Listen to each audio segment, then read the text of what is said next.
xarunta dhaqanka maalintii anigu aan halka caloosha ka dhaawacnaan xarigana aan ku jiraan dhaqtarka joogay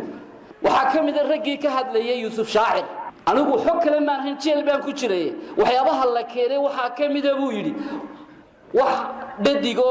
labeeb la guursado oo laakiin labnimada ragga kala mid ah ayaa la keeno meesha lagu marti qaado Somaliland waxa caalamka gaaladu ka xarrogoodaan bay ku xarrogootaa arigu beeniya caalamka gaaladu waxay ka xarrogoodaan baa ku xarrogootaan arigu beeniya geeygi xumaay khaliiska haba yime hargeyso abaarta jisligeeyo carruurtiina loo duleeyay miya diidantii naagtii xumayda iyaduna lahayd dumarku ha isku maarmaan ee halka madaarka laga soo dajiyay ee shaqada Obama ku baaqayay waday ayaa iyaduna idintiba soo dhaweysay ka xunay geeyga ah qulunka ah madaxweynayaashii dalkooda Mareykanka gacantu soo taagu kala xishooday qulun baatay hana salaam biido ka bayno idinku salaam wa astaghfiru wa na'udhu billahi min shururi anfusina wa sayyiati a'malina ومن يهده الله فلا مضل له ومن يضلل فلا هادي له واشهد ان لا اله الا الله وحده لا شريك له واشهد ان محمدا عبده ورسوله صلى الله عليه واله وسلم تسليما كثيرا وبعد والله ليال laba arimood baa maskaxdeeda ku cartamaya maanta markii horaan soo kicitimo masaajidka iimanayay maskaxdeeda waxa ka guuxayay barnaamij kamida mashruuca muxaarabada islaamka loola dagaalamo mid kamida oo dawladda gaamureey awood li ay sameynayaan dabeedna waxaan ku tala galay waxay naga khuseeyaa inaan ka idhaahdo intaan dariiqa ku soo jiray nin dhiidhiliye qiira loo wadaada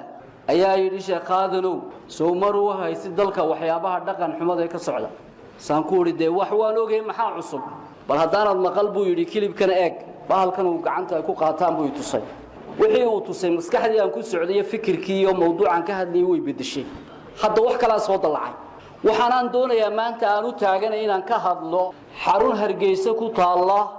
xafladii ka dhacday xaruntaana waxa loo yaqaanaa xarunta dhaqanka xaruntu magaceeda iyo maqalkeedu inaguma cusbaa horana in looga hadlay way jirtaa anigu xarunta dhaqanka inay tahay uma diidani waa xarun dhaqan weyn dhaqan baa lagu kubciyaa shaki ma laha arintaas laakiin dad yahow oqoladahay ee aqliga iyo cilmiga iyo garaadka isku darsaday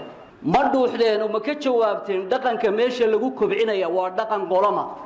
xarun dhaqan baa tihiin laakiin dhaqankayagii ka kubcinaysan maaha dhaqankiyo dhalinyarada isku magacawdeen dhalinyarada barbaarinaysan maaha dhalinyarada annaga noo dhalatay ee islaamnimo ku dhaadata ee waa dhalinyaro dhaqankeeda meel kale laga soo waaridayo intaan halka ka gudbo xaruntani hadaynu inagu waxaynu dhaqanka islaamka iyo caadadii Soomaalida u naqaano u eegno waxay agteena meeqaankeedu noqonayaa diin iyo dhaqan bis labadaas ay isku dhaabanaysaa qaadanaysaa dhalinyarada horta ay doonayaan maanka ka galaan dhalinyaradu taariikhda waxa ay ku leeyihiin ha akhriyaan dhalinyaradu nolosha aadamaha iyo bulsho kasta waxay u noqdaan dhuuxa iyo dhaayaha iyo dhitada saddexdaas ay u noqdaan quraanka ayay taariikhda dhalinyaradu ku qorantay waqti hore oo tagay waxa jiray boqor ilaahnimo sheegtay isaguna sanam ilaaha buu caabudaa adoomadana wuxuu yiraahdaa aniga iyo caabuda anna sanamkaasaan idinka wakiilahay sanamkuna ilaahay buu iga wakiil yahay silsiladaas oo raaca buu ku yiri magaaluu yimi dhalinyaro markii hore iskaga jiray tumasho ayaa waxa dib maskaxdooda ugu soo dhibcay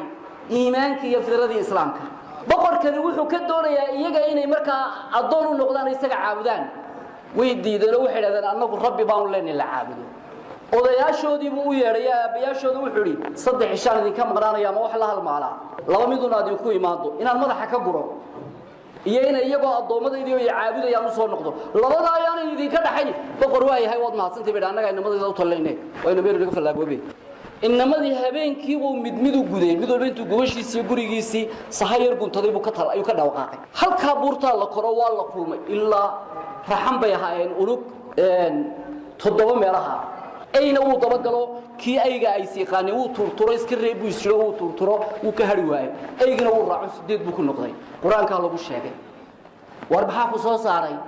waxaan ka cararayaa buu yiri sanamka la caabudayo annagu Allah baan rumaynay rabbus samaawaati wal ardi baan rumayno kaasaan ka cararayna war anigana ma kaasa ku soo saartay anna taasaydo soo saartay hadaba arrinkeena ilaahay baynu ku xidhaynaa oo tala salaam buurtayna galiya buurtii bay galeen oo god bay galeen qorraxdana afaafka uga bannaan qorraxdana ilaahay si farsamaaba u soo saaraa ma gubto oo shucaaca kuma qabato dhinac bay uga leexataa labada galabta iyo subaxa way hurdeen 309 sanadood dhalinyarada u fiirso 309 sanadood ka bacdi bay soo kaceen si kuwa qiyaamaha diidan loogu tuso in qiyaamiyo soo noqosho dhacayso oo imika 309 sanadood qof imise boqor baa ismid lacagtiisa waa boqorkii taariikhba lacagtiisa wax ku iibsan inta mid ay soo direen lacagta xagad ka soo qoday kansigan waa lacagtii shalayto aan kala tagnay halka shalay xagee ku joogta wala raacay tixraaci wala raacay godkii baa loogu galay adigu halkii baa lagu daguubo lagu daayo qabri bay u noqotay quraan masaajid bay ka dhisteen innahum fityatun aamanu bi rabbihim wasidnaahum huda kooxdan yaraabay hayeen kooxdan yaraabay ahaayeen oo rabbigood rumeeyay ilaahayna hidaayadoodii hidaayadka abaalmarintu haddaad hanuunto hidaayad baa ilaahay ku kordhinaya haddaad camal sooban samayso mid kale ilaahay ku horseedaya waa abaalmarina xumaanna xumaan bay ku dhiibta dhalinyarada doonaysaan kuwa maaha waan idin garanaynaa waa naqaldaysaan xarun dhaqan hargeysa ku taalla waa tuhmad baa saaran waa mutaham diiniyan wa akhlaaqiyan diin ahaan bay tuhmad u saarantay akhlaaq ahaanna tuhmad baa saaran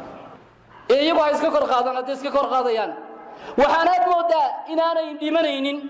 inaanay cindigooda ku jirin waa dhimanaysaan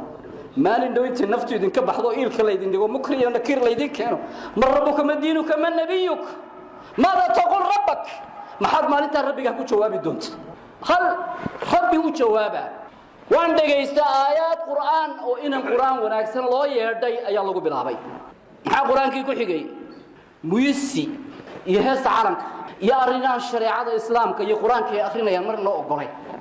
waxaa ka dambeysay dhalinyaradan meelahan xaafadaha laga masaafuriyay inta qolka la isugu xidho tiim iyo tiim dhalinyaro ah ama sanduuqada ma guri qol loo kireeyo dabeedna hoosta ka xidhan muusina loo dhiibo dhaqaalaha lagu furo dabeedna habeenkii iyo maalinta halka iska wada ruuxa dadna xaafad kasta markay ku baraarugto baa dibadda loo saari jiray kuwii baa maanta haliyeeyaha uga tumaya halka ilaa iyaga soo rabaysta iyaga lacagta ku bixiya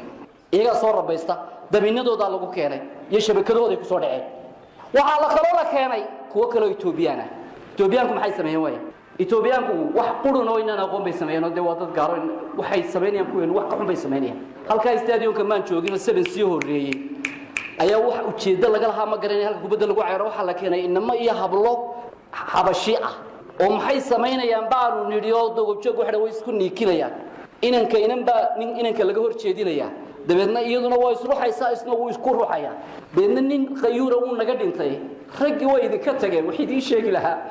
ragii idin dhidhiibaana way dhinteen hoosh baa soo hadhay bakoorad buu qaaday wixii waxa jalaaji loo tumaya aad yaabayso ayuu bakoorad la dhex galay uu ku baabiyay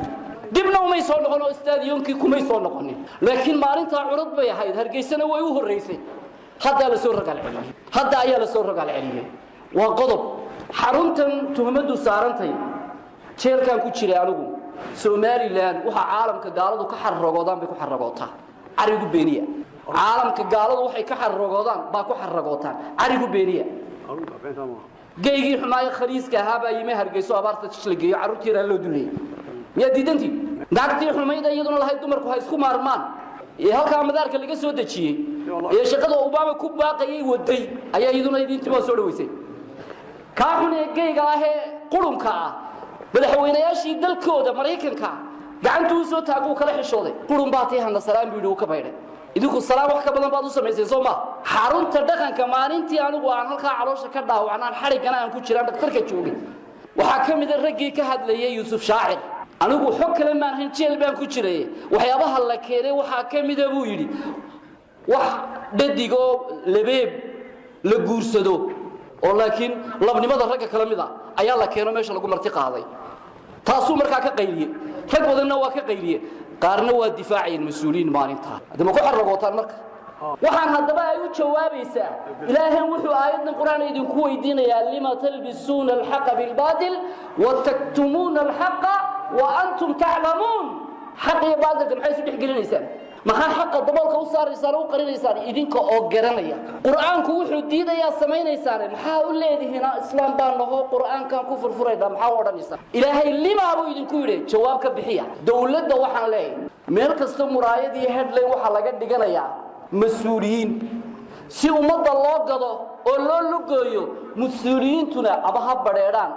ama yeena baraarugsanaanine shabakada la hoos dhigo anigu ma garanay mid ay tahay shalay waxay mas'uuliyiintu dhamaan ka qayliyeen dalka dhaqan xumada ku socota